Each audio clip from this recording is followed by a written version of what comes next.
Channel play with science पर। जैसा कि आपको पता है हमारे ऑर्गेनिक केमिस्ट्री जो है उसके बेसिक कुछ हम पढ़ रहे हैं। तो आज का जो हमारा टॉपिक है वो है आईयूपीएसी नेम। तो आईयूपीएसी नेम कार्बनिक यौगिकों का जो आईयूपीएसी नामकरण है उसके बारे में आज हम डिटेल से पढ़ने वाले हैं। तो सबसे पहले अपने बात करते हैं आईयूपीएसी के बारे में। तो आईयूपीएसी की फुल फॉर्म आपको पता होनी चाहिए और आईयूपीएसी की फुल फॉर्म क्या है वो आपको ध्यान में रखना है, international union of pure and applied chemistry.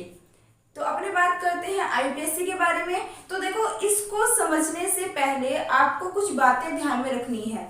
वो क्या है तो आपको ध्यान में रखना है, जब भी हम कभी भी आईयूपीएसी नामकरण करते हैं तो उसके लिए आपको तीन चीजें याद रखनी है। एक तो नामकरण करने से पहले उसके आगे लगेगा पूर्व लगन, कार्बन परमाणुओं की संख्या। एक बार मैं यहां लिख देती हूं, उसके बाद मैं आपको बताती हूं कि मैंने क्या क्या चीजें बताई है। कार्बन परमाणुओं की संख्या और लास्ट में लगता है आपका अनुलग्न। अब देखो, जब हम कभी भी आईयूपीएसी नामकरण करते हैं तो आईयूपीएसी नामकरण के अंदर फॉर एग्जांपल समझते हैं कि जैसे मान लो मैंने लिख दिया CH3 CH2 CH2, तो CH3 लिख देते हैं अपने यहाँ पर। मैंने लिख दिया CH3 CH2 CH2। अगर मैं एक हाइड्रोजन हटा के यहाँ पे क्लोरीन लिख देती हूँ तो कोई दिक्कत नहीं है, ये आपका एक कार्बन का चेन है, ठीक है। अब इसमें क्या होता है कि अब यहाँ अगर आप ध्यान से देखो तो आपको 3 कार्बन दिखाई दे रहे होंगे, मतलब जो हमारा चेन है ना वो 3 कार्बन का है और एक यहाँ क्लोरीन है। तो यहाँ पर क्या होता है, जब हम इसका नामकरण करते हैं तो हमें किन किन चीजों का ध्यान रखना पड़ता है। अब मैंने आपको कहा कि जब हम आईयूपीएसी नामकरण करते हैं तो हमें पूर्व लगन, कार्बन परमाणु की संख्या और अनुलग्न का ध्यान रखना पड़ता है। यहाँ पर पूर्व लगन के रूप में क्या है, सबसे पहले आप देखोगे कि यहाँ कार्बन की संख्या कितनी है, तो आपको दिखाई दे रही है कार्बन की संख्या है 1 2 3। अब बात आती है कि कार्बन की संख्या 3 है, पर ये क्लोरीन कौन से नंबर के कार्बन के साथ जुड़ा हुआ है, तो आपको ध्यान में रखना है क्लोरीन जो है वो यहाँ पर आपके पहले नंबर वाले कार्बन के साथ जुड़ा हुआ है। अब बोलोगे मैम ये कैसे, क्योंकि यहाँ पर तो कार्बन ये फर्स्ट है, ये सेकंड है, ये थर्ड है, क्लोरीन तो थर्ड नंबर वाले कार्बन के साथ जुड़ा हुआ है। लेकिन आपको एक चीज विशेष रूप से ध्यान रखनी है कि जब हम कभी भी आईयूपीएसी नामकरण पढ़ते हैं तो जब आईयूपीएसी नामकरण में जो आपको कंपाउंड दिया जाता है, जो आपको चेन दी जाती है, उसमें जो एक्स्ट्रा ग्रुप जुड़ा होता है, चाहे वो क्लोरीन हो, चाहे वो आपका ब्रोमीन हो, चाहे आपका फ्लोरीन हो, मतलब कोई भी कार्बन श्रृंखला के अतिरिक्त कोई अलग प्रतिस्थापी समूह अगर जुड़ जाए तो वहां हमें ध्यान में रखना है कि प्रतिस्थापी समूह को कम अंक मिलना चाहिए। आईयूपीएसी का एक नियम ये है कि जब हम कार्बन श्रृंखला में कार्बन चेन का नामकरण करते हैं तो उसमें जो हमारा प्रतिस्थापी समूह होता है उसको पहली बात कम से कम नंबर मिलना चाहिए। अब इसको कम से कम नंबर मिलना चाहिए, तो अगर मैं इसको नंबरिंग में कार्बन की यहाँ से दूं, देखना ध्यान से, अगर मैं नंबरिंग यहाँ से देती हूँ इस तरीके से 1 2 3, तो भी कार्बन की संख्या 3 है।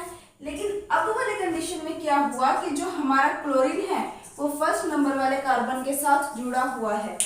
और ये आईयूपीएसी का जो एक इम्पॉर्टेंट पॉइंट है कि जब भी हम कार्बनिक यौगिकों का नामकरण करते हैं तो हमें जो प्रतिस्थापित समूह होते हैं, प्रतिस्थापित समूह सीधा सा मतलब आपको ये ध्यान में रखना है कि जो हमारे पास कार्बन चेन है उसके अतिरिक्त जो ग्रुप जुड़ रहा है ना वो प्रतिस्थापित समूह है। यहाँ पे क्लोरीन जो है ना वो कार्बन की श्रृंखला में नहीं आता, कार्बन में नहीं गिना जाएगा, कार्बन की चेन तो सिर्फ ये 3 ही है, लेकिन ये एक्स्ट्रा में है क्लोरीन, तो इस कारण से इसे प्रतिस्थापित समूह कहा जाता है। अब बात आती है कि क्लोरीन को हमने दे दिया फर्स्ट नंबर, ठीक है। अब हमने इसका नामकरण कैसे करना है, तो नामकरण करने से पहले आपको ये पता होनी चाहिए कि जो कार्बन होते हैं उनमें कार्बन की संख्या अगर 1 हो तो हमें क्या लिखना है, 2 हो तो हमें क्या लिखना है, 3 हो तो हमें क्या लिखना है, तो ये चीज मैं लिख देती हूँ। जब आपकी जो श्रृंखला बनेगी उसमें अगर कार्बन की संख्या 1 होती है, कार्बन की संख्या 1 होती है तो उसे बोला जाता है मैथ। जब कार्बन की संख्या 2 होती है तो उसे बोला जाता है एथ। ये चीजें मैं लिख देती हूँ जल्दी से, और आप लोगों ने क्या करना है, इन चीजों को याद भी करना है। अभी तो फिलहाल आप समझो, लेकिन वीडियो कंप्लीट हो जाने के बाद में एक एक चीज जो याद करने वाली है वो आपको याद करनी पड़ेगी, ठीक है। जब कार्बन की संख्या 3 होती है तो उसे अपने बोलते हैं प्रोप। जब कार्बन की संख्या 4 होती है तो उसे अपने बोलते हैं ब्यूट। कार्बन की संख्या 5 होती है तो उसे अपने बोलते हैं पेंट। कार्बन की संख्या 6 होती है तो उसे बोलते हैं अपने हेक्स। कार्बन की संख्या 7 होती है तो उसे अपने बोलते हैं हेप्ट। कार्बन की संख्या 8 होती है तो उसे बोलते हैं ऑक्ट। और कार्बन की संख्या 9 होती है तो उसको बोलते हैं नॉन। और जब कार्बन की संख्या 10 होती है तो उसे हम बोलते हैं डेका, नौना और डेका, ठीक है। इस तरीके से याद रखना आपको, ठीक है। तो इसको मैं थोड़ा सा यहाँ पे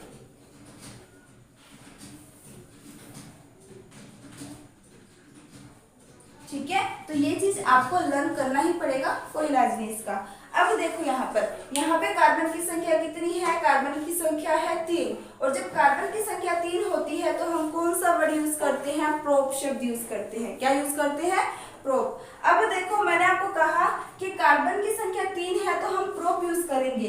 अब प्रोप के बाद हमें क्या जोड़ना है, अब बात आती है कि पूर्व लगन यहाँ पर क्या रहेगा, अनुलगन क्या रहेगा। कार्बन की संख्या कितनी है उसके अकॉर्डिंग तो हम नाम लिख देंगे, लेकिन अनुलगन और पूर्व लगन क्या रहेगा, तो पूर्व लगन होता है जो आप कार्बन के जो नंबर लिख रहे हो, जैसे आप प्रोप लिख रहे हो तो उससे पहले जो लिखोगे उसे हम बोलते हैं पूर्व लगन। और हमेशा याद रखना, जब हम किसी भी यौगिक का नामकरण करेंगे तो उसके साथ जुड़ा हुआ जो भी एक्स्ट्रा प्रतिस्थापी समूह होगा उसका नाम हमेशा पहले लिखा जाएगा, कार्बन की संख्या से पहले। यानी इस वाले कंडीशन में आपका जो पूर्व लगन है वो क्या रहेगा, वो रहेगा 1 क्लोरो।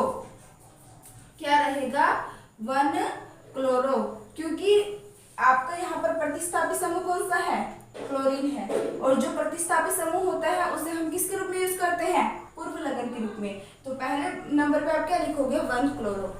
अब बात आती है कि आपको पता है यहाँ पर कार्बन की संख्या कितनी है, 3 कार्बन की संख्या के लिए आप क्या यूज करोगे, प्रोप। क्या यूज करोगे, यहाँ पर आ गया आपका प्रोप। लेकिन बात आती है कि यहाँ पर अनुलगन क्या रहेगा, तो अनुलगन क्या रहेगा, आपको ध्यान में रखना है कि आप जो आईयूपीएसी नामकरण पढ़ते हो उससे पहले आपको एक चीज ध्यान होना चाहिए। जब कार्बन और कार्बन के बीच सिंगल बॉन्ड होता है तो उसे हम बोलते हैं एल्केन श्रेणी। इसे हम कौन सी श्रेणी के मानते हैं, एल्केन श्रेणी का मानते हैं। और जब कार्बन कार्बन के बीच सिंगल बॉन्ड होता है तो वहां पर जो हमारा अनुलगन होता है, देखो मैं एक बार एग्जांपल लेके एक एक चीज इसलिए समझा रही हूँ ताकि ये चीज आपको ज्यादा अच्छे से क्लियर हो। और एक चीज और याद रखना, जैसे कि मैंने आपको कल वाले वीडियो में कह दिया था कि जब मैं आईयूपीएसी नाम करवाऊंगी ना तो आप लोगों को रजिस्टर पेन लेके बैठना है, जो जो चीज मैं बता रही हूँ वो नोट करते जाना है, और पूरी तरीके से ये प्रैक्टिस जो है ना उस पर डिपेंड करता है आईयूपीएसी में, ठीक है। तो अनुलगन यहाँ पर क्या रहेगा, अनुलगन रहेगा आपका एन। अनुलगन क्या रहेगा यहाँ पर आपका एन। पहले सुन लो फिर उसके बाद मैं आपको और अच्छे से क्लियर करती हूँ। जब कार्बन और कार्बन के बीच डबल बॉन्ड पाया जाता है तो वो आपका एल्कीन श्रेणी का माना जाता है। कौन सी श्रेणी का माना जाता है, एल्कीन श्रेणी। और इसका जो अनुलगन है वो होता है ईन। और जब कार्बन और कार्बन के बीच ट्रिपल बॉन्ड पाया जाता है तो वो आपका होता है एल्काइन श्रेणी का। कौन सी श्रेणी का होता है, एल्काइन श्रेणी। और इसका अनुलगन होता है आइन। क्लियर बात। जब कार्बन कार्बन के बीच सिंगल बॉन्ड होता है तो वो कौन सी श्रेणी का होता है, एल्केन श्रेणी का। जब एल्केन श्रेणी की हम बात करेंगे तो हमारा अनुलगन एन रहेगा। तो देखो यहाँ पर कार्बन और कार्बन के बीच, प्रत्येक कार्बन कार्बन के बीच यहाँ पर क्या है, सिंगल बॉन्ड है। कहीं पे भी आपको डबल बॉन्ड या ट्रिपल बॉन्ड दिखाई दे रहा है, नहीं दिखाई दे रहा। यहाँ पे सिंगल बॉन्ड है तो यहाँ पर आपका अनुलगन क्या जुड़ जाएगा, एन जुड़ जाएगा। क्या जुड़ जाएगा, एन। यानी अगर आप इसकी बात करो तो प्रोप प्लस एन क्या बन जाएगा आपका बन जाता है प्रोपेन। क्या बन जाता है आपका? प्रोपेन बन जाता है। ठीक है, इसको इस तरीके से नहीं लिखा जाता, वो तो मैंने आपको बताया। 3 कार्बन है तो प्रोप और सारे सिंगल बॉन्ड से जुड़े हुए हैं तो एन प्रोपेन बन जाता है। इसको लिखा जाता है इस तरीके से 1-क्लोरोप्रोपेन। बात समझ आई? देखो धीरे धीरे समझ आएगा। जिन बच्चों को क्लियर है उनको तो बहुत अच्छा लग रहा होगा, बहुत इजी लग रहा होगा, लेकिन जिनको नहीं क्लियर वो थोड़ा सा सस्पेंस रखे, स्टेप बाय स्टेप सारा क्लियर हो जाएगा। ठीक है, अब देखो यहाँ पर एल्केन श्रेणी जो होता है उसमें कार्बन कार्बन के बीच सिंगल बॉन्ड होता है तो वो एन श्रेणी का होता है। अगर कार्बन कार्बन के बीच डबल बॉन्ड है तो वो एल्कीन श्रेणी का माना जाता है और उसका अनुलग्न क्या रहता है?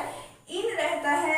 ऐसे कार्बन कार्बन के बीच ट्रिपल बॉन्ड होता है तो आपका एल्काइल श्रेणी का माना जाता है और उसका जो अनुलग्न होता है वो आयन होता है। ठीक है, चलो फिर इसी से बेस्ड हम क्या करते हैं, कुछ एग्जांपल कर लेते हैं।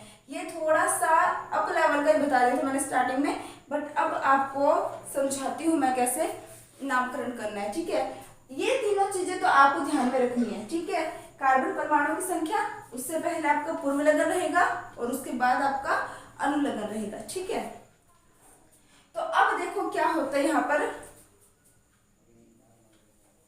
अब बिल्कुल जिनको अभी तक नहीं समझ आ रहा था ना, कोई दिक्कत नहीं है, अब बिल्कुल 0 लेवल उठा रही हूँ मैं, बिल्कुल 0 लेवल। ठीक है, क्योंकि मेरे को ये चीजें बतानी थी कि हम इसको क्यों यूज करते हैं और इसको क्यों यूज करते हैं। क्योंकि डायरेक्ट अगर हम सारी चीजें बता देते हैं कि आप इसको भी रटोगे इसको भी रटोगे तो बच्चा पजल हो जाता है ना। तो अपने समझ के ही सारी चीज क्लियर कर लेंगे। अब देखो क्या होता है कि जैसे मान लो मेरे पास क्या है, मेरे पास कार्बन की एक लंबी श्रृंखला है इस तरीके से। ठीक है, और यहाँ पर सारे के सारे सिंगल बॉन्ड के साथ जुड़े हुए हैं। आपको यहाँ पर क्या करना है, खुद को पता लगाना है कि हाइड्रोजन कितने आएंगे। अब बात आती है कि आप बोलोगे कि मैम हमें कैसे पता चलेगा इस वाले कार्बन के साथ कितने हाइड्रोजन आएंगे, इस वाले कार्बन के साथ कितने हाइड्रोजन आएंगे। तो मैं कहती हूँ बिल्कुल ईजी है। आपको पता है कार्बन परमाणु की संयोजकता 4 है। जिन बच्चों ने मेरी इसकी पहले वाली वीडियो देखी है उनको अच्छे से पता होगा कि कार्बन परमाणु की संयोजकता कितनी होती है, 4। यानी कार्बन परमाणु कितने बॉन्ड बनाए तो वो स्थायी होता है। तो 4 बंध अगर बना लेता है सहसंयोजक, 4 बंध बना लेते हैं तो वो स्थायी हो जाता है ना। तो यहाँ पर आप देख रहे हो ये वाला जो कार्बन है वो एक बंध तो बना रहा है, लेकिन अब इसको कितने बंध बनाने चाहिए स्थायी हो जाएगा। आप बोलोगे मैम 4 में से एक बंध अगर ये बना रहा है तो 3 बंध और बनाएगा, ये स्थायी हो जाएगा, है ना। तो यहाँ पर क्या हो जाएगा, यहाँ पर 3 हाइड्रोजन जुड़ जाएंगे। अब इस कार्बन की बात करते हैं तो इस कार्बन ये कार्बन कितना बंध बना रहा है, 2 बंध बना रहे हैं ना। अगर 2 बंध बना रहा है तो 2 हाइड्रोजन और चाहिए इसको क्या होने के लिए, स्थायी होने के लिए। तो मैं यहाँ पे लिख देती हूँ क्या आ जाएगा, CH2। ऐसे इस कार्बन की बात करें तो ये भी 2 बंध बना रहा है तो यहाँ पर क्या आ जाएगा CH2 और ये वाला कार्बन जो है यहाँ पर क्या आ जाएगा CH3। बिल्कुल इजी है। सबसे पहले मैंने आपको बता दिया कि 4 कार्बन की एक श्रृंखला है, प्रत्येक सिंगल बॉन्ड से जुड़े हुए हैं। तो हाइड्रोजन किस कार्बन के साथ कितने जुड़ेंगे वो आपको पता लग गया। ठीक है, तो अब देखते हैं यहाँ पे इसका नाम क्या होगा। इसका नाम क्या होगा आप खुद बताओगे। कार्बन की संख्या कितनी है, 1 2 3 4, और 4 के लिए क्या यूज करते हैं हम, ब्यूट। क्या यूज करते हैं, ब्यूट। यहाँ पर आ गया आपका ब्यूट। अब आप देख रहे हो कि प्रत्येक सिंगल बंध से जुड़े हुए हैं। अगर प्रत्येक सिंगल बंध से जुड़े हुए हैं तो अनुलग्न क्या होगा, एन। अब आप बोलोगे कि मैम इसमें पूर्व लगन कुछ नहीं लगाया। पूर्व लगन तब लगाएंगे ना जब इसके साथ कोई एक्स्ट्रा ग्रुप जुड़ा होगा, जब ग्रुप है नहीं तो लगाने की जरूरत नहीं है। बात समझ आई। जैसे मान लो जो PhD करते हैं उनके नाम के आगे डॉक्टर लग जाता है ना। अब जिस बंदे ने PhD कर ही नहीं रखी, क्या उसके नाम के आगे डॉक्टर लगा दोगे आप, नहीं लगा सकते ना। सेम ऐसा यहाँ पर होता है कि ये आपके पास जो लंबी श्रृंखला है ना, इसके साथ कोई प्रतिस्थापित ग्रुप जुड़ा ही नहीं हुआ। जब इसके साथ कोई प्रतिस्थापित ग्रुप जुड़ा ही नहीं हुआ तो आपके यहाँ पे कोई पूर्व लगन नहीं जोड़ोगे आप। ठीक है, तो यहाँ पर आपका सीधे कार्बन परमाणु की संख्या है और अनुलग्न जो है वो बॉन्ड पे डिपेंड करता है। ये सारे सिंगल बॉन्ड है तो क्या हो जाएगा, ब्यूट प्लस एन क्या बन जाएगा, ब्यूटेन। क्या बन जाएगा आपका ये, ब्यूटेन। अब बात आती है, हम एक और एग्जांपल ले लेते हैं।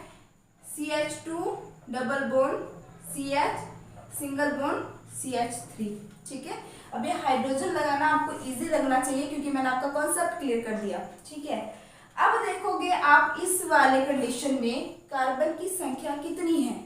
अब बात करते हैं तो कार्बन की संख्या है यहाँ पर 1 2 3, 3 कार्बन की संख्या है तो यहाँ पर आ जाएगा आपका प्रोप। क्या आ जाएगा? प्रोप। अब क्या आपको डबल बॉन्ड दिखाई दे रहा है? यहाँ पर आप बोलोगे मैम दिखाई दे रहा है, यहाँ पर ये जो कार्बन है इनके बीच में हमें डबल बॉन्ड दिखाई दे रहा है। अगर जहां आपको श्रृंखला में, कार्बन की श्रृंखला में अगर डबल बॉन्ड दिख जाता है ना, तो वहां पर हमारा जो कंपाउंड है वो एल्कीन श्रेणी का माना जाता है, क्योंकि सिंगल बॉन्ड तो चलते रहेंगे, लेकिन अगर आपके यौगिक के अंदर यानी आपकी लंबी श्रृंखला में एक डबल बॉन्ड या एक ट्रिपल बॉन्ड आ जाए ना, तो डबल बॉन्ड आ जाएगा तो वो एल्कीन श्रेणी का माना जाएगा, अगर ट्रिपल बॉन्ड आ जाएगा तो वो एल्काइल श्रेणी का माना जाएगा। और जैसा कि आपको पता है अगर डबल बॉन्ड आ गया तो वहां पर हम कौन सा अनुलग्न लेते हैं? ईन। यहाँ पर कार्बन की संख्या कितनी है? 3, 3 के लिए हम यूज करते हैं प्रोप। प्रोप के साथ क्या जुड़ जाएगा? ईन। तो हमारा ये नाम, इसका नाम क्या हो जाएगा? प्रोपीन। क्या नाम हो जाएगा? प्रोपीन। समझ आ गई बात? वैसे तो आप बोलोगे कि मैम हमने इसको प्रोपीन क्यों लिखा, ये तो क्लियर हो गया ना कि प्रोप यानी 3 कार्बन है और ईन इसलिए लिखा है क्योंकि डबल बॉन्ड आ रहा है। ठीक है, और एक चीज याद रखना, जब कभी भी श्रृंखला में डबल बॉन्ड आ जाता है ना, तो हमें वहां पर जो नंबरिंग होती है वो डबल बॉन्ड को कम से कम देनी होती है। मतलब मैं नंबरिंग दूंगी यहाँ से 1, यहाँ पर 2 और यहाँ पर 3। समझ आई बात? नंबरिंग देने को तो मैं यहाँ से भी दे सकती थी। अगर मैं यहाँ से नंबरिंग देती 1 2 3, तो जो मेरा डबल बॉन्ड है वो 2 और 3 नंबर वाले कार्बन के बीच होता। लेकिन अगर मैंने नंबरिंग यहाँ से दी तो जो मेरा डबल बॉन्ड है वो फर्स्ट और सेकंड नंबर वाले कार्बन के बीच हो रहा है। तो इतना तो आप सेंस लगा ही सकते हो कि जो हमारा डबल बॉन्ड है वो 1 और 2 नंबर के बीच कम नंबर पे आ रहा है और 2 और 3 पे वो ज्यादा नंबर पे हो जाएगा। इसीलिए हमें नंबरिंग इधर से देना है। ये बात क्लियर? अब यहाँ पर हमने प्रोपीन लिखा है, या फिर आप इसको ऐसे भी लिख सकते हो प्रोप 1 पे इन, क्योंकि जो हमारा डबल बॉन्ड है वो फर्स्ट नंबर वाले कार्बन से जुड़ा हुआ है। अब आप बोलोगे, देखो मैं एक एक चीज क्लियर करने की कोशिश करती हूँ, क्योंकि मेरा हमेशा यही रहता है कि अगर मैं एक शब्द भी बता रही हूँ ना, तो उस शब्द का मतलब भी आपको पता होना चाहिए। ठीक है, तो यहाँ पर देखो, अब आप बोलोगे कि मैम डबल बॉन्ड वो फर्स्ट नंबर वाले कार्बन के साथ भी है और सेकंड नंबर वाले कार्बन के साथ भी है, तो आपने फर्स्ट ही क्यों बोला, 2 इन क्यों नहीं लिखा? इसका रीजन ये है कि हमें डबल बॉन्ड को कम से कम नंबर देना है। अब आपको पता है फर्स्ट और सेकंड की बात करें तो दोनों में से कम नंबर कौन सा है? फर्स्ट है ना, इसलिए हम यहाँ पर फर्स्ट लिखते हैं। और फर्स्ट नंबर पे है तो इसको प्रोप 1 पे इन ना लिखकर प्रोपीन लिख भी देते हैं तो वो भी सही है। ठीक है, तो ये तो सिंपल बातें हैं। चलो, हमने सिंगल बॉन्ड का एक एग्जांपल ले लिया, डबल बॉन्ड का ले लिया।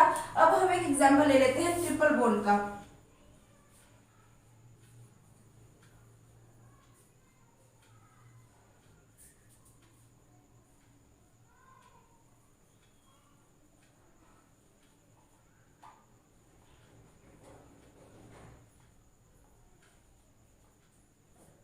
ठीक है, अब देखो यहाँ पर कार्बन की संख्या कितनी है?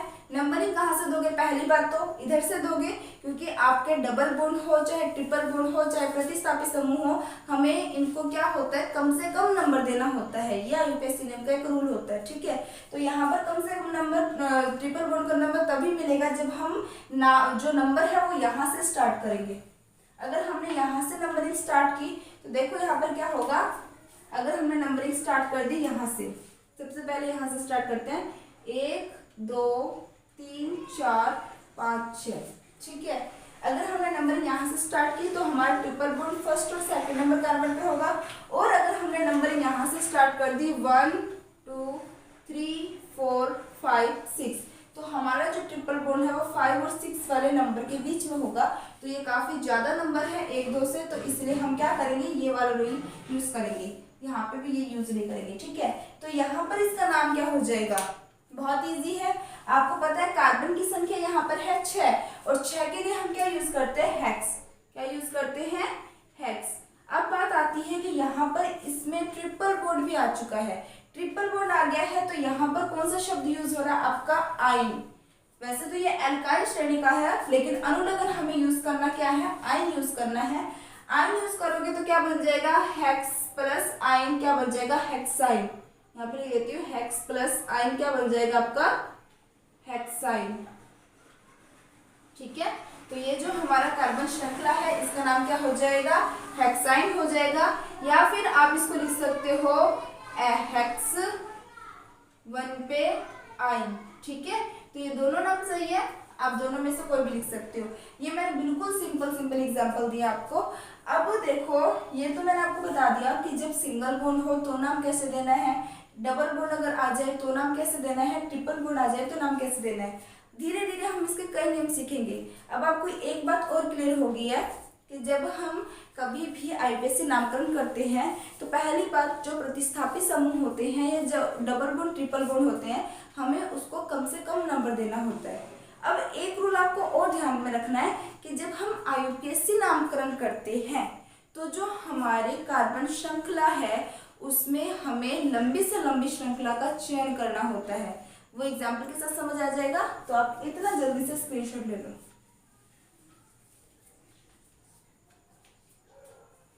अब हम बात करेंगे इन एग्जाम्पल्स के बारे में। जैसा कि मैंने आपको अभी एक पॉइंट बताया था कि हमें लंबी से लंबी श्रृंखला का चयन करना भी आना चाहिए, क्योंकि ये भी एक पॉइंट रहता है आईयूपीएसी नामकरण के लिए, बहुत इंपॉर्टेंट पॉइंट रहता है ये। ठीक है, अब आप इस चीज को समझना अच्छे से। ठीक है, आपके लिए मैं एग्जाम्पल लेकर आई हूँ ऐसा। अब देखो इसमें क्या होता है कि आप अगर देखोगे इस तरीके से, अगर आप इसको लंबी श्रृंखला मानते हो तो कार्बन की संख्या कितनी होगी? कार्बन की संख्या होगी 1 2 3 4 5 होगी। यहाँ पे मैं लिख देती हूँ, अगर मैं श्रृंखला का चयन इस तरीके से करती हूँ तो मेरे पास जो क्या कहते हैं कार्बन की संख्या है वो होगी 5। लेकिन अगर मैं ध्यान से समझने इस चीज को, श्रृंखला का चयन कुछ इस तरीके से करूं कि मैं नंबरिंग यहां से देती हूँ। नंबरिंग अगर मैं यहां से दूंगी तो मेरा नंबर ये रहेगा 1 2, ये 3 नंबर कार्बन, ये 4, ये 5, ये 6। अब आप देख सकते हो कि अगर हम इस तरीके से चेन बनाते हैं तो ये हमारा साइड चेन रहेगा। तो इसमें क्या होता है कि इस तरीके से अगर हम चेन बनाएंगे तो हमारी जो कार्बन की श्रृंखला है वो 5 परमाणु की रहेगी, 5 कार्बन परमाणु की रहेगी। लेकिन अगर मैंने श्रृंखला को इस तरीके से चयन किया है तो मेरी जो कार्बन की श्रृंखला है वो 6 नंबरों की है। तो लंबी श्रृंखला कौन सी हुई? जो 6 नंबर कार्बन की है। समझ आ रही है मेरी बात? तो अब हमें ये देख के पहचानना पड़ेगा कि हम कार्बन को लंबी से लंबी श्रृंखला के रूप में कैसे अपनाते हैं। अगर आप इस तरीके से अपनाओगे तो साइड चेन ये होगा, और अगर आप इस तरीके से अपनाओगे तो साइड चेन ये होगा। थोड़ा सा 3D में सोचना कि अगर आप इसको यूं खोल देते हो, अगर इसको आप यूं खोल देते हो तो ये नीचे की तरफ आ जाएगा। मतलब इसको अगर आप खींच के लंबा कर दोगे तो ये नीचे आ जाएगा ना, या साइड में रह जाएगा। इसको आप इस तरीके से भी लिख सकते हो। मैं ये वाला मिटा रही हूँ, ठीक है, क्योंकि आपने ये स्क्रीनशॉट ले लिया है। पूर्व लगन, फिर उसके बाद कार्बन परमाणु की संख्या और उसके बाद अनुलग्न, है ना। तो यहाँ पर देखना मैं क्या बोलने की कोशिश कर रही हूँ, आप समझ रहे इस चीज को कि मान लो ये जो श्रृंखला है इसको अगर मैंने खींच दिया, इस तरफ खींच दूंगी ना मैं, तो ये इस तरीके से बन जाएगा CH3 CH2 CH2 CH CH2 CH3। अब देखो इसको मैंने ऐसे खींच दिया ना, तो ये जो 2 कार्बन है ये इधर आ गए, तो ये वाला कार्बन कहाँ चला गया? ये आपका इस तरीके से नीचे चला गया। अब मेरे को ध्यान से देख के बताना, क्या इस डायग्राम में और इस डायग्राम में कोई अंतर है? कोई अंतर नहीं है, क्योंकि अगर मैं इसका नाम नेमिंग देती हूँ ना तो आपको समझ आ जाएगा। देखो ये रहा मेरा फर्स्ट नंबर कार्बन, ये रहा, ये मेरा सेकंड नंबर कार्बन, ये रहा थर्ड नंबर कार्बन जिसके साथ CH3 जुड़ा था, इसको मैं इधर खींच के लेगी तो ये वाला नीचे आ गया अपने आप ही, ठीक है। ये मेरा 4th नंबर कार्बन, ये 5th नंबर और ये 6th नंबर। यानी जो सामने से एग्जामिनर है ना वो आपको पजल करने के लिए कुछ भी दे सकता है, लेकिन आपको कुछ विशेष पॉइंट याद रखने पड़ेंगे आईयूपीएससी के लिए। जैसा कि डबल बॉन्ड ट्रिपल बॉन्ड आ जाए तो उसे हमें कम नंबर देना है, या फिर अन्य प्रतिस्थापित समूह आ जाए तो उसे हमें कम नंबर देना है, कार्बन की लंबी से लंबी श्रृंखला का चयन करना है, क्योंकि इस टाइम बच्चा बहुत पजल होता है। इस टाइप के एग्जाम्पल में बहुत टेस्ट लिए मैंने भी बच्चों के, तो उस टाइम मैंने ये चीज़ देखा है कि बच्चे इस टाइप के एग्जाम्पल में बहुत ज़्यादा पजल होते हैं। तो मैं सेम यही जो जिसमें पजलेशन बच्चों की ज़्यादा रहती है वही आपके सामने लेके आई हूँ। तो आपको ध्यान में रखना है कि आपको लंबी से लंबी कार्बन श्रृंखला का चयन करना आना चाहिए, और ये तभी आएगा जब आपकी प्रैक्टिस होगी। तो देखो यहाँ पर इसका नाम क्या हो जाएगा। अब बात आती है कि मैं अगर नेम जो नंबरिंग है वो मैं यहाँ से भी दे सकती हूँ और वो मैं यहाँ से भी दे सकती हूँ। अगर मैं यहाँ से नंबरिंग देती हूँ तो क्या हो जाएगा, first, second, third, fourth, fifth, sixth यही होगा। तो हमारा जो CH3 ग्रुप एक्स्ट्रा में बाहर निकला हुआ है, जो हमारा मेन चेन है, मेन चेन के बाहर जो भी चीजें जुड़ी हो वो हमारी एक्स्ट्रा ग्रुप है। ये चीज आपको याद रखना है, ठीक है। तो यहाँ पर ये हमारा मेन चेन है, यहाँ पर ये हमारा मेन चेन है। मेन चेन के बाहर जो भी हमारा एक्स्ट्रा में निकला हुआ है उसे हमें क्या बोलते हैं, एक्स्ट्रा ग्रुप बोलते हैं। और हमारा कोई भी एक्स्ट्रा ग्रुप अगर आ जाता है तो उसे हम कैसे यूज करते हैं, उसे हम पूर्व लगन के रूप में यूज करते हैं। यहाँ पर हमारा जो एक्स्ट्रा ग्रुप है वो है CH3। अब आप बोलोगे कि मैम CH4 मैथेन होता है, तो CH3 क्या है। आपको ध्यान में रखना है CH4 मैथेन है, लेकिन जब आपका CH4 क्या करे, एक हाइड्रोजन को बाहर निकाल दे, क्या करे, जब CH4 एक हाइड्रोजन को बाहर निकाल दे और इसके साथ ये किसी और किसी लंबी श्रृंखला जो होती है कार्बन की उसके साथ एक्स्ट्रा ग्रुप के रूप में जुड़ जाए, तो उस टाइम हम इसे क्या बोलते हैं, हम इसे बोलते हैं मैथिल। देखो ये तो हमारा मैथेन होता है। मैथेन क्यों बोला मैंने, क्योंकि इसमें कार्बन की संख्या एक है, एक कार्बन के लिए हम शब्द यूज करते हैं मैथ, और चारों के चारों सिंगल बॉन्ड से हाइड्रोजन जुड़े हुए हैं, इस कारण से मैंने इसको बोल दिया मैथेन। लेकिन ये मैथेन तो क्या हो गया, मेन चेन को बता रहा है। लेकिन यहाँ पर जो आपका CH3 है वो कैसे बनता है, जब मैथेन से एक हाइड्रोजन आपका बाहर निकल जाए और वो एक मेन चेन के साथ साइड ग्रुप के रूप में जुड़े, वो एक मेन चेन के साथ साइड ग्रुप के रूप में जुड़े, वो एक मेन चेन के साथ साइड ग्रुप के रूप में जुड़े, तो हम उसे क्या बोलते हैं, मैथिल बोलते हैं। समझ आई बात। ऐसे ही आपका जब CH2 CH3 होता है यानी C2H5, दो कार्बन की संख्या होती है, तो वहां पर भी जब एक हाइड्रोजन बाहर निकल जाता है तो वो हमारा उस टाइम ग्रुप के रूप में एक्टिव होता है। मतलब एग्जाम्पल के साथ हो जाएगा क्लियर, फिलहाल आप ये देखो, ठीक है। अब यहाँ पर आपके पास मैथिल क्या है, यहाँ पर एक्स्ट्रा ग्रुप है, और एक्स्ट्रा जो ग्रुप होता है वो हमारा हमेशा पूर्व लगन होता है। तो जब हम इसका नामकरण करेंगे तो ये जो हमारा पूर्व लगन है वो कौन से नंबर कार्बन के साथ जुड़ा है ये भी हमें बताना जरूरी होता है। अब ये 3 नंबर वाले कार्बन के साथ जुड़ा हुआ है, तो इसे हम क्या बोलेंगे, 3 मैथिल, क्योंकि हमारा पूर्व लगन क्या रहता है, हमेशा एक्स्ट्रा ग्रुप। अब 3 मैथिल हो गया, कार्बन की संख्या 6 है और प्रत्येक सिंगल बॉन्ड के साथ जुड़े हुए हैं, तो क्या बन जाएगा, 3 मैथिल हेक्सेन। क्या बन जाएगा, 3 मैथिल हेक्सेन। अब ये देख के आपको कॉम्प्लिकेटेड लग रहा है, लेकिन यही सेम स्ट्रक्चर ये है। तो अब आप बता सकते हो कि 3 नंबर पे मैथिल ग्रुप जुड़ा हुआ है और 6 कार्बन है, तो इसलिए अपने क्या लिखेंगे, इसे आपका जो एक्स्ट्रा ग्रुप होता है वो हमेशा पूर्व लगन होता है, तो इसे अपने क्या लिखेंगे, 3 मैथिल और 6 कार्बन होने के कारण इसे हम बोलेंगे हेक्सेन। ये और ये दोनों क्या है, सेम स्ट्रक्चर है, ठीक है। बस ये थोड़ा पजल करने के लिए थोड़ा सा स्ट्रक्चर को घुमा दिया जाता है, ठीक है। तो ये वाला हो गया इसका नाम। अब बात आती है कि जब आपका जो ग्रुप होता है एक्स्ट्रा ग्रुप, अब यहाँ पर देखो ये आपका मैथिल था एक्स्ट्रा ग्रुप, लेकिन यहाँ पे 2 एक्स्ट्रा ग्रुप आ चुके हैं। जब 2 एक्स्ट्रा ग्रुप आ जाए तो हमें कैसे नाम देना है, तो हमें नंबरिंग कैसे करनी है। अब देखो यहाँ पर सबसे पहली बात, लंबी से लंबी कार्बन श्रृंखला का चयन। अब आप यहाँ पर देखोगे कार्बन की संख्या कितनी है, 1 2 3 4 5। चाहे आप नंबरिंग यहाँ से दो, चाहे आप नंबरिंग यहाँ से दो, आपके दोनों तरफ से कार्बन की संख्या 5 रहेगी, ठीक है। दूसरी बात आपको ये ध्यान में रखना है कि जो हमारे प्रतिस्थापी समूह जुड़े हैं किस तरफ से नंबर दें कि प्रतिस्थापी समूह को कम नंबर मिले। अब देखो अगर आप नंबरिंग देते हो यहाँ से नंबरिंग दो, 1 2 3 4 5, तो हमारे प्रतिस्थापी समूह 3 और 4 नंबर पे आते हैं, ठीक है। लेकिन अगर आप नंबरिंग तो यहाँ से 1 2 3 4 5। तो हमारे प्रतिस्थापी समूह 2 और 3 नंबर पे आ रहे हैं। तो किधर से नंबर कम है? इधर से आपको नंबर कम मिल रहा है, तो ये वाला आप नहीं लोगे। अब इसका नामकरण कैसे करेंगे? तो आपको पता है प्रतिस्थापी समूह जो होते हैं वो हमेशा पूर्व लगन के रूप में होते हैं। और सबसे पहली बात कि प्रतिस्थापी समूह कौन से नंबर कार्बन के साथ जुड़ा हुआ है वो भी हमें लिखना जरूरी होता है। तो यहाँ पर 2 नंबर पे तो आपका क्लोरो जुड़ा है, 3 नंबर पे आपका ब्रोमो जुड़ा है। ठीक है, तो इसको हम कैसे लिखेंगे?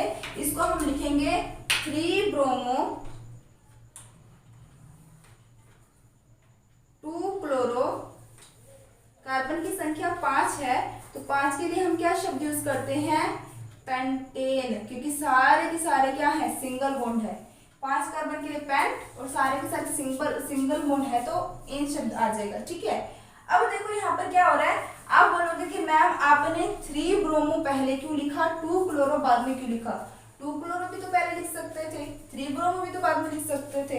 रीजन क्या है? यहाँ पर आपको थोड़ा सा अल्फाबेट के अकॉर्डिंग ध्यान रखना होता है। देखो वैसे तो 2 नंबर पे क्लोरो आ रहा है, 3 नंबर पे ब्रोमो आ रहा है, लेकिन अल्फाबेट के अकॉर्डिंग बी पहले आता है, सी बाद में आता है। इसलिए जब हम नेमिंग देंगे तो नाम में जो अल्फाबेट के अकॉर्डिंग पहले आएगा उसको पहले लिखा जाएगा, जो अल्फाबेट के अकॉर्डिंग बाद में आएगा उसे बाद में लिखा जाएगा। तो यहाँ पर 3 नंबर पे आपका ब्रोमो आता है, 2 नंबर पे आपका क्लोरो आ रहा है, 5 कार्बन की श्रृंखला है, इसलिए हम इसे क्या बोलेंगे? पेंटेन। समझ आ गई बात? आई थिंक समझ आ रहा होगा। अब नेक्स्ट अपने बात करते हैं कि अब इसमें देखोगे आप ध्यान से। अब आप बोलोगे कि मैम इसमें कार्बन की संख्या, सबसे पहला पॉइंट क्या होता है? हमें कार्बन की संख्या देखनी है ना। तो इसमें कार्बन की संख्या कितनी है? कार्बन की संख्या है यहाँ पर एक, अपने ये नेक्स्ट मार्क यूज करते हैं। हाँ, इसमें कितना है? 1 2 3 4 और 5। अब आप बोलोगे मैम नंबरिंग अगर यहाँ से देते हैं तो कार्बन हमारा जो प्रतिस्थापी समूह है वो 2 3 और 4 पे आता है। और अगर हम नंबरिंग यहाँ से दे 1 2 3 4 5, तो भी हमारे प्रतिस्थापी समूह 2 3 और 4 पे आते हैं। तो कोई ऐसी कंडीशन में कोई फर्क नहीं पड़ता आप नंबरिंग कहाँ से दो, क्योंकि चाहे नंबरिंग आप यहाँ से दो चाहे नंबरिंग आप यहाँ से दो, दोनों कंडीशन में सेम ही नाम बनेगा। तो दोनों के दोनों ही तरीके आपके यहाँ पर सही रहेगा। समझ आ गई बात? अब बात आती है कि 2 3 और 4 पे हमारे क्या है? प्रतिस्थापी समूह जुड़े हुए हैं। अब यहाँ पर 3 प्रतिस्थापी समूह है और तीनों ही एक जैसी हैं। तो अब इसका नामकरण कैसे होगा? आपको ध्यान में रखना है, जब कोई प्रतिस्थापी समूह जुड़ा हो और अगर वो प्रतिस्थापी समूह सेम हो, कोई प्रतिस्थापी समूह सेम हो यानी एक से ज्यादा बार एक ही प्रतिस्थापी समूह रिपीट हो, तो उस टाइम हमारा जो नाम है वो थोड़ा सा बदल जाता है। उस टाइम उसका नाम क्या हो जाता है? मैं ये रेस कर रही हूँ, आप लोगों ने ये सारा तो उतार लिया होगा, तो मैं ये रेस कर रही हूँ जल्दी से। ठीक है, अब देखो यहाँ पे बात आ रही है प्रतिस्थापी समूह की। किसकी बात आ रही है? प्रतिस्थापी समूह की संख्या। ठीक है, ये कंडीशन कब अप्लाई होगा? जब आपके प्रतिस्थापी समूह सेम हो और वो एक से ज्यादा बार आ रहे हो। तो आपको क्या ध्यान में रखना है? अगर प्रतिस्थापी समूह एक बार आ रहा है तो उसके लिए हम यूज करते हैं, वैसे तो आपका मोनो रहेगा, एक के लिए क्या यूज करेंगे? मोनो। अगर कोई प्रतिस्थापी समूह सेम है और 2 बार आ रहा है तो हम यूज करते हैं डाई। अगर प्रतिस्थापी समूह 3 है और मतलब सेम है और 3 बार आ रहा है तो वहां पर हम यूज करते हैं ट्राई। 4 के लिए हम यूज करते हैं टेट्रा, फिर उसके बाद 5 के लिए पेंटा, नेक्स्ट वही हेक्सा, 6 के लिए, 7 के लिए सेप्टा, और लिख देती हूँ 6 के लिए हेक्सा, 7 के लिए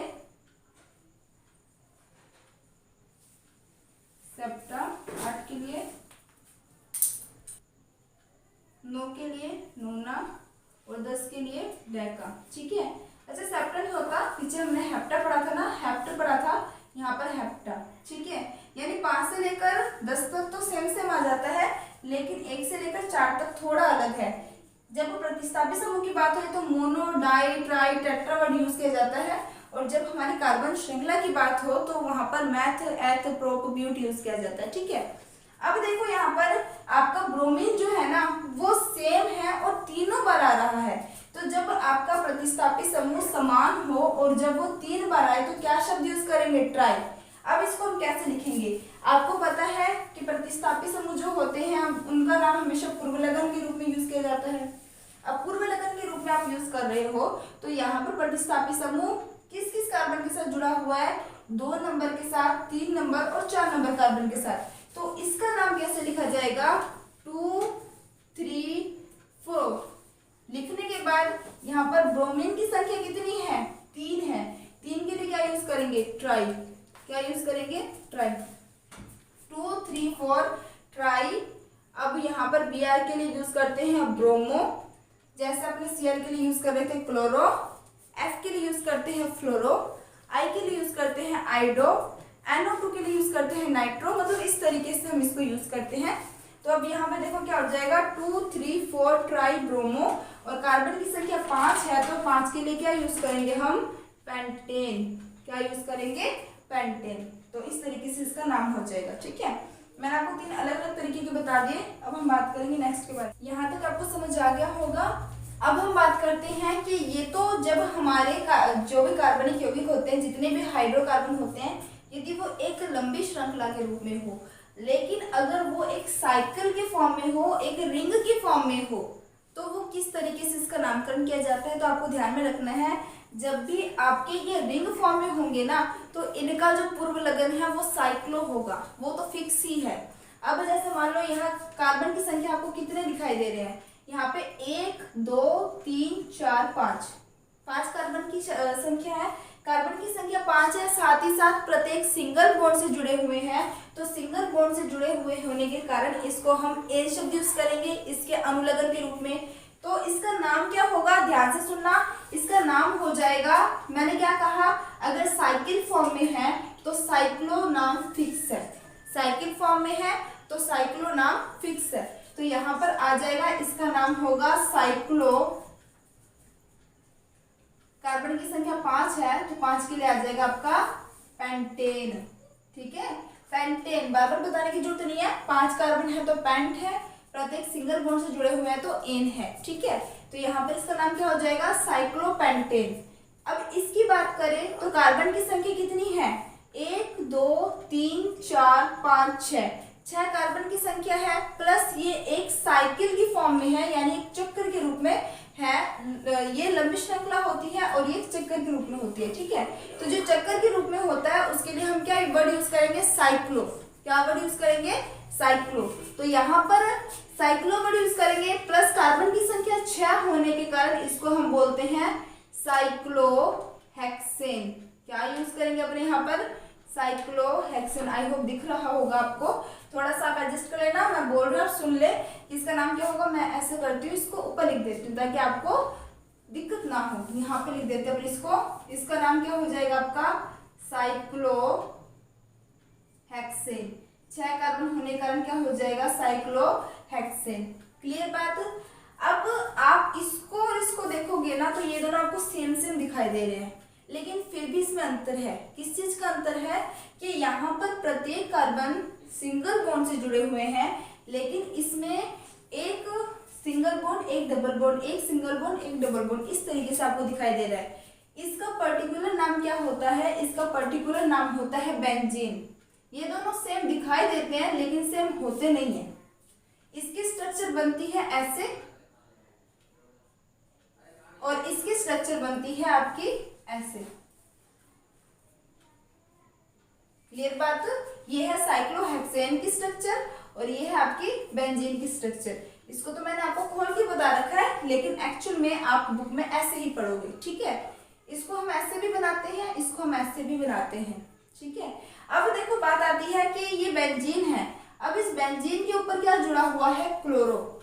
अब जहां पर आपका प्रतिस्थापी समूह जुड़ा है उसको आपको कम नंबर देना होता है, तो कम नंबर दोगे तो आप नंबरिंग यहाँ से स्टार्ट करोगे 1 2 3 4 5 6। तो इसका नाम क्या हो जाएगा? 1 क्लोरो बेंजीन। क्या हो जाएगा इसका नाम? 1 क्लोरो बेंजीन। अब इसकी बात करें तो यहाँ पर फर्स्ट नंबर पे आपका क्या जुड़ा है, bromine, second chlorine, third, fourth, fifth, six. तो क्या हो जाएगा, इसका नाम क्या हो जाएगा, 1 ब्रोमो 2 क्लोरो, क्या आ जाएगा लास्ट में, बेंजीन। ठीक है, तो इस तरीके से आपको ध्यान में रखना है, प्रतिस्थापित समूह हो या एक्स्ट्रा में कोई भी ग्रुप जुड़ा हो तो वो हमेशा पूर्व लगन के रूप में रहेगा। और साथ ही साथ हमें कार्बन की श्रृंखला को इस तरीके से नंबर देना है कि वो लंबी से लंबी श्रृंखला का चयन करे। और जो जो पॉइंट बता रही हूँ आप लिख लेना जल्दी से। और साथ ही साथ उनमें जितने आपके एक्स्ट्रा ग्रुप जुड़े हैं उनको भी कम नंबर मिले। इन दो चीजों का आपको एक साथ ध्यान रखना पड़ता है। और नामकरण हम कैसे करते हैं, तो पहले पूर्व लगन, फिर कार्बन जो परमाणु होते हैं उनकी संख्या, और उसके बाद अनुलगन। बस इतना सा कॉन्सेप्ट आपको याद रखना है। आपको ये ध्यान रखना पूर्व लगन क्या किस चीज के रूप में यूज करते हैं पूर्व लगन को, और अनुलगन के रूप में किन किन चीजों को यूज किया जाता है। और जो हमारा कार्बन की संख्या है, अगर 1 हो तो मैथ, 2 हो तो एथ, यानी वो चीज भी आपको याद रखनी है। तो आई थिंक आपको आज जितने भी टॉपिक मैंने करवाए हैं, जितने भी क्वेश्चंस मैंने आपको करवाए हैं वो समझ आए होंगे। अगर समझ आते हैं तो लाइक करना मत भूलना। जो बच्चे चैनल पर नए हैं वो सब्सक्राइब करना मत भूलना। और जिन बच्चों को ड्रीम क्लासेस पे मेरे लर्निंग ऐप का नहीं पता उन्हें मैं बता दूं, ड्रीम क्लासेस के लर्निंग ऐप पे आपको केमिस्ट्री का कंप्लीट पैड कोर्स मिल जाएगा, जहां आपको टेस्ट सीरीज, ऑब्जेक्टिव क्वेश्चन और कई सारे इंपॉर्टेंट नोट्स भी आपको मिल जाएंगे। आपके जितने चैप्टर हैं उनके पीडीएफ आपको मिल जाएंगी, जिससे आपकी तैयारी बहुत बेटर हो सकती है। तो इसी तरीके से आप लोग हंसते रहिए, मुस्कुराते रहिए। All the best, take care, bye bye. Video पसंद आए तो लाइक जरूर कीजिए।